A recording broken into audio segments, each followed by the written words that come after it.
पिताजी news reporter हैं और शाम को जैसे काम वगैरह से फ्री होते हैं या फिर संडे वगैरह को जिस दिन काम नहीं रहता उस दिन वो मेरी स्टडीज़ पर फोकस करते हैं। और यूपी बोर्ड्स में क्लास 10th की एग्ज़ाम में मेरा डिस्ट्रिक्ट में टॉप 10 में स्थान रहा है। तो कौन से विद्यालय में पढ़ते हो आप? मैं श्री कृष्णचंद्र गांधी सरस्वती विद्या मंदिर स्कूल में अभी स्टडी कर रहा हूँ और अभी 11th क्लास में स्टार्ट हो गई है हमारी। तो कौन सा रैंक आया है आपका? वो आपको पूरी तरह कंप्लीट करना है। यूनिट्स वगैरह हैं इसमें ना, अलग यूनिट्स हैं, यूनिट्स हैं, ठीक है, system of units, the international system of units, ठीक है। सीबीएसई बोर्ड की तरफ पढ़ाना चाहते हैं बच्चे को। आपके माता पिता ने आपको सीबीएसई बोर्ड में क्यों नहीं पढ़ाया, यूपी बोर्ड में क्यों पढ़ाया आपको? यूपी बोर्ड्स में पढ़ने की जो इच्छा थी वो मेरी ही थी, क्योंकि यूपी बोर्ड से मेरा जो फ्यूचर में आगे मुझे करना है, मुझे सिविल सर्विसेज में अपना फ्यूचर देखना है और यूपी बोर्ड्स में जो लिटरेचर के सब्जेक्ट्स होते हैं उनमें ज़्यादा एक्सपेंडिचर होता है अगर हम कंपेयर करें सीबीएसई बोर्ड से। अगर हम देखें सीबीएसई बोर्ड्स में फैसिलिटीज़ हैं कई स्कूल्स में बट फैकल्टीज़ नहीं है। और रही बात पढ़ाई की तो आजकल एनसीईआरटी हर जगह है, तो ऐसा कोई वो नहीं है कि अगर हम यूपी बोर्ड से पढ़ रहे हैं तो हमको अलग एजुकेशन मिलेगी और सीबीएसई से पढ़ रहे हैं तो अलग एजुकेशन मिलेगी। बट जो लिटरेचर के सब्जेक्ट्स हैं उनमें ज़्यादा बेनिफिट्स हो जाते हैं यूपी बोर्ड से। और बस की और ज़्यादा फैसिलिटीज़ की बात रही तो वो नेसेसिटी नहीं है, नेसेसिटी है हमें एजुकेशन चाहिए, हमें नॉलेज चाहिए। का यूज़ उतना करें जितना नेसेसरी है। अगर किसी चीज़ के लिए यूज़ कर रहे हैं जैसे नोट्स हुए, अपनी ऑनलाइन क्लासेस हुई या फिर कोई डाउट है उसको क्लियर करने के लिए, तो वो ज़्यादा अच्छा रहता है। अगर यूज़ नहीं है तो उसको कम ही यूज़ करें। कितना? हाँ, अगर चूज़ किया है तो मेहनत तो करनी पड़ेगी। बाकी रेडी हूँ मैं उन सब मेहनत के लिए, उन सब चीज़ों के लिए और स्टार्टिंग से फोकस कर रहा हूँ 11-12 से ही कि फाउंडेशन का जो। नमस्कार दर्शकों, आप देख रहे हैं आरपीआर न्यूज टीवी। इस वक्त मौजूद है मथुरा जनपद में। मथुरा जनपद में उत्तर प्रदेश यूपी बोर्ड का रिजल्ट इंटरमीडिएट और हाई स्कूल का तमाम छात्र छात्राओं ने उत्तीर्ण पास किया।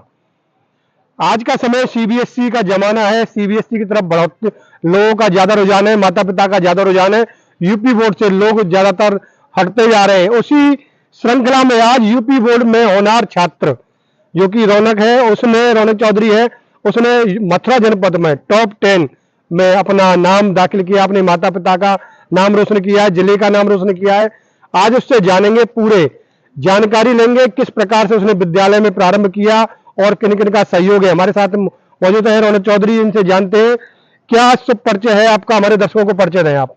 मेरा नाम रोनित है और यूपी बोर्ड्स में क्लास 10th की एग्ज़ाम में मेरा डिस्ट्रिक्ट में टॉप 10 में स्थान रहा है। तो कौन से विद्यालय में पढ़ते हो आप? मैं श्री कृष्णचंद्र गांधी सरस्वती विद्या मंदिर स्कूल में अभी स्टडी कर रहा हूँ और अभी 11th क्लास में स्टार्ट हो गई है हमारी। तो कौन सा रैंक आया है आपका? मेरा डिस्ट्रिक्ट में 9th प्लेस था और 92% मेरे बने थे। और इसका जो श्रेय है मैं अपने माता पिता को, अपने चाचा को, अम्मा बाबा और मेरे जो टीचर्स हैं उनको देना चाहूँगा। उनका मेरे ऊपर पूरा सपोर्ट रहा था।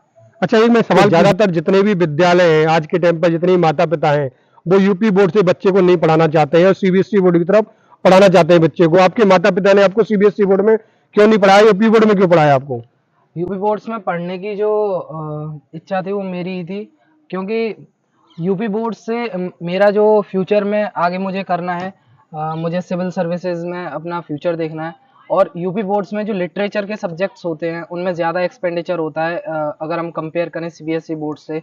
सीबीएसई बोर्ड्स में हिंदी इंग्लिश एक छोटे से पेरीमीटर में रह जाते हैं, वहीं यूपी बोर्ड्स में उनको पूरा पूरा एक्सपोजर मिलता है, जिसकी वजह से अगर आगे पढ़ाई करें ऐसे साहित्यिक सब्जेक्ट्स की तो उसमें ज़्यादा फ़ायदा रहता है, ज़्यादा बेनिफिट्स रहते हैं। आने वाले, जैसे कि आपने प्रारंभ पहली कक्षा यूपी बोर्ड से करी कि सीबीएसई बोर्ड से चालू करी आपने? यूपी बोर्ड से। कौन से विद्यालय से चालू करी थी आपने? श्री कृष्णचंद्र गांधी सरस्वती शिशु मंदिर से। जिससे आपने क्लास 10 में टॉप 10 में आए, उसी विद्यालय से यस। है? तो ज्यादातर आपको कोई मन नहीं लगता है कि जैसे सीबीएसई बोर्ड में बच्चे पढ़ने जाते हैं, गाड़ियां लग्जरी गाड़ियों में आते हैं वो लोग, तो आपको नहीं लगता ऐसा मन? अगर हम देखें सीबीएसई बोर्ड्स में फैसिलिटीज़ हैं कई स्कूल्स में बट फैकल्टीज़ नहीं है। और रही बात पढ़ाई की तो आजकल एनसीईआरटी हर जगह है, तो ऐसा कोई वो नहीं है कि अगर हम यूपी बोर्ड से पढ़ रहे हैं तो हमको अलग एजुकेशन मिलेगी और सीबीएसई से पढ़ रहे हैं तो अलग एजुकेशन मिलेगी, बट जो लिटरेचर के सब्जेक्ट्स हैं उनमें ज़्यादा हो जाते हैं यूपी बोर्ड से। और बस की और ज़्यादा फैसिलिटीज़ की बात रही तो वो नेसेसिटी नहीं है, नेसेसिटी है हमें एजुकेशन चाहिए, हमें नॉलेज चाहिए। अच्छा, आपकी दिनचर्या कैसे प्रारंभ होती है? मैं सुबह 3:45 जग जाता हूँ और सुबह के जितने दिनचर्या के काम होते हैं वह करता हूँ, और उसके बाद अगर स्कूल जाना होता है तो स्कूल जाता हूँ। स्कूल से आकर अपने डाउट्स, अपने नेक्स्ट चैप्टर्स, अपने टॉपिक्स क्लियर करता हूँ। और अगर जिस दिन स्कूल नहीं होता है उस दिन मैं अपने कोई ऐसा टॉपिक जिसको जो मुझे ढंग से समझ में नहीं आया, जो डाउटफुल टॉपिक है, उनको बिल्कुल क्लियर कर देता हूँ और आगे जंप करता हूँ। खेलने का समय कब निकालते हो? इन सब के बीच में 1-2 घंटा अगर फ्री का मिल जाता है तो उनमें मैं थोड़ा बहुत खेल कूद भी डेली करता खेलते हूँ। हो? हाँ, डेली थोड़ा सा। खेल में क्या अच्छा लगता है आपको? Cricket, badminton, chess. सारी चीज अच्छी लगती है। हाँ। और एक चीज मैं जानना चाहता हूँ आपसे, और उन युवाओं से भी कहना चाहता हूँ जितने भी दर्शक इस वीडियो को देख रहे हैं, आज के समय पर एक गैजेट होता है सबके हाथ में, स्मार्ट सा, समझ गए होंगे मैं क्या कहना चाह रहा हूँ। जी। दिन भर रात भर उसी में लगे रहते हैं, क्या आप भी खेलते हो उससे? नहीं, मोबाइल फ़ोन का यूज़ उतना करें जितना नेसेसरी है। अगर किसी चीज़ के लिए यूज़ कर रहे हैं, जैसे नोट्स हुए, अपनी ऑनलाइन क्लासेस हुई, या फिर कि कोई डाउट है उसको क्लियर करने के लिए, तो वो ज़्यादा अच्छा रहता है। अगर यूज़ नहीं है तो उसको कम ही यूज़ करें, वो ज़्यादा अच्छा रहेगा। मोबाइल फ़ोन का यूज़ करने से सिर्फ टाइम की बर्बादी होती है और कुछ नहीं। युवाओं को इस कड़ा संदेश क्या देना चाहोगे आप? संदेश ये है कि अपने लक्ष्य पर फोकस करें। आपका टारगेट क्या है, focus on that, and consistency is the key. Consistent रहें किसी भी चीज़ के लिए। अगर कंसिस्टेंट रहेंगे तो कुछ भी करेंगे। अगर रोज़ कर रहे हो, स्टार्टिंग से कर रहे हो, तो वो कहीं ना कहीं जाकर आपको रिजल्ट देगा। आपका गोल क्या है आने वाले समय के लिए? मुझे सिविल सर्विसेज में यूपीएससी करना है। यूपीएससी करनी? यूपीएससी में कौन सा?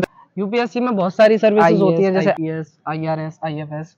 मेरा टारगेट आईएएस है, और अगर मैं कंसिस्टेंट रहा, ऐसे ही मेहनत करता रहा, तो जरूरी बन भी जाऊंगा। इसमें बहुत कड़ी मेहनत लगती है, दिन और रात लगभग 24 घंटे से, जितने भी हमने इंटरव्यू किए हैं काफी आईएएस के, तो वो बताते हैं लगभग 24 घंटे में से 18 से 20 घंटे पढ़ना पड़ता है उनको।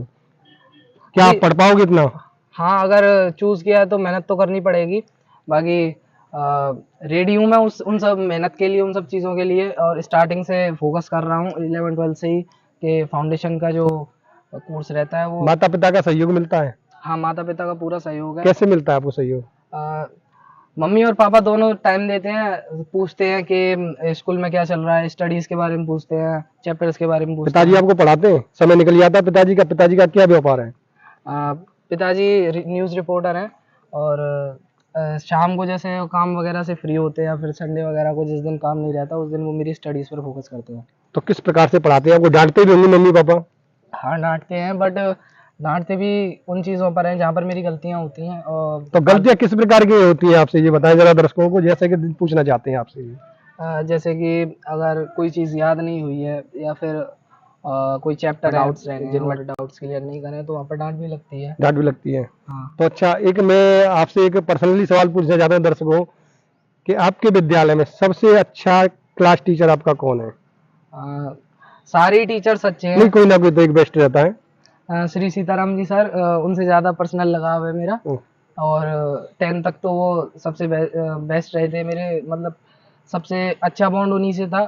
अब वो मेरे क्लास टीचर नहीं है, जूनियर क्लासेस को हैंडल करते हैं वो। अब 11th में हमारे क्लास टीचर श्रीमान उमेश जी सर बन गए। तो होप्स हो गए उनसे भी अच्छे बॉन्ड्स एक रहेंगे। आपके जीवन में भी एक उतार चढ़ाव आता है, जितने भी विद्यालय में पढ़ा होगा, सबसे ज्यादा मार्क किस टीचर ने लगाई है आपको? नहीं, मुझ में किसी टीचर ने डांट ही लगाई है ज्यादातर, तो किसी ने मारा नहीं, नहीं। यूपी बोर्ड में ज्यादातर विद्यालयों में बच्चे को मुर्गा बनाया जाता है, या स्टैंड खड़ा कराया जाता है, या उसको कोई दंडित किया जाता है। सीबीएसई बोर्ड में नहीं किया जाता है ये? नहीं नहीं, हमारे स्कूल में ऐसे मार वगैरह का फिजिकल टॉर्चर नहीं है। नहीं है? नहीं पक्का नहीं है? झूठ तो नहीं बोल रहे हो आप? नहीं नहीं नहीं, है ही नहीं हमारे हैं? स्कूल में। क्या संदेश देना चाहोगे? संदेश यही है कि अगर आप तैयारी कर रहे हो तो शुरू से लेकर चलो, कंसिस्टेंट रहो उस चीज़ के लिए, और जो नेसेसरी है सिर्फ उन चीज़ों को करो, फालतू की इधर उधर चीज़ों पर ध्यान ना दो। देखा दर्शकों के इस वक्त हमारे साथ एक होनहार युवा, जो कि क्लास 10 में यूपी बोर्ड से उत्तीर्ण टॉप 10 विद्यालय जनपद में टॉप 10 लेवल पर आया और उसने हमारे साथ रूबरू हुए और जाना कि किस प्रकार से उनका दिनचर्या होती है और दिनचर्या पूरी करने के बाद में किस प्रकार से पढ़ाई करते हैं और आईएएस और आईपीएस की भी तैयारी करने के लिए ये तैयार है। जितने भी दर्शक इस वीडियो को देख रहे हैं उन माता पिताओं से मेरा एक कहना है कि ज्यादातर 5 स्टार होटल वैसे लग्जरी वैसे स्कूलों में ज्यादातर विद्यालयों में मत डालिए बच्चों को, जहां शिक्षा यूपी बोर्ड में इतने होनहार छात्र जो कि 92, 93, 94, 95% तक जो लेके आ रहे हैं वो सीबीएसई बोर्ड से कहीं तादाद में होशियार बच्चे होते हैं। जितने भी पुराने अनुभवी साइंटिस्ट होंगे या आईपीएस होंगे या आईएएस होंगे वो सभी यूपी बोर्ड के विद्यालयों से और प्राथमिक विद्यालय होते हैं उनसे बनकर के निकले। सीबीएसई बोर्ड एक अलग कल्चर का बोर्ड है, यूपी बोर्ड एक अलग कल्चर का बोर्ड है, जिसमें यूपी बोर्ड से जो बच्चा पढ़ता है वो सड़म गुण संपन्न हो जाता है, उसे सारी चीजों के बारे में ज्ञात हो जाता है। दर्शक इस वीडियो को देख रहे हैं कमेंट सेक्शन में जरूर कमेंट करें। मैं अपनी कवरेज को यही विराम देना चाहूंगा। तमाम उत्तर प्रदेश के जितने भी उत्तीर्ण हुए विद्यार्थियों को हमारे चैनल के माध्यम से बहुत बहुत शुभकामनाएं, बहुत बहुत बधाई, उज्जवल भविष्य की शुभकामनाएं करते हुए अपनी कवरेज को समापन करना चाहूंगा। मैं Chandramohan Dixit, RPR news TV Mathura से। नमस्कार, जय हिंद, जय भारत।